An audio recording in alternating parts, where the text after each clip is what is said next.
Hello guys, another quick video.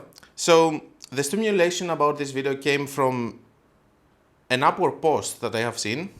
Let's read it, and I will also put it on the screen. Target single person with an ad on Facebook. This is the title.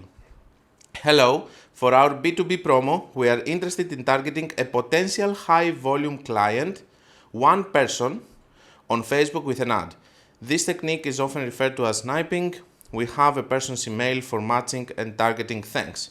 So initially I thought, what are they asking? Okay, maybe this is too much, So I said to myself, nah, I'm not going to bid for that job. But at the end of the day, I realized that it can actually happen.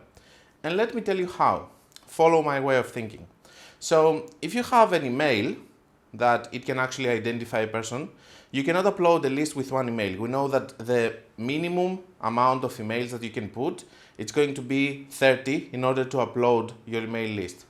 Let's say that we're going to upload a little bit more than that, like 50, so that we can be sure. 50 or 60, it doesn't matter.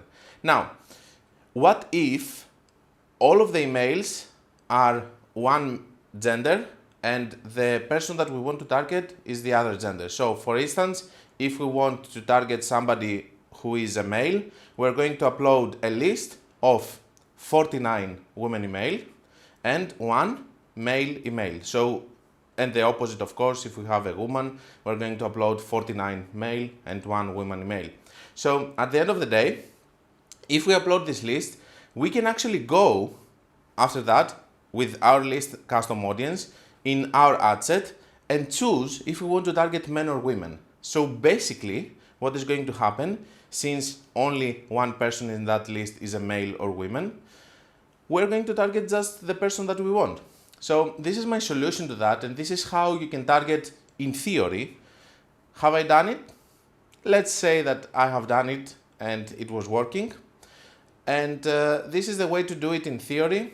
If you want, and if you have the email of one person that you want to target with something which is very specific as an ad, you can try this technique and do it like this. Of course, you're going to need these extra emails from the other gender, but at the end of the day, changing in the demographics the male or the female as an option is what is going to help you to actually implement this strategy. I hope that this is going to help you. Even if it doesn't, I think that it's an interesting topic to discuss, and I will see you in a future video.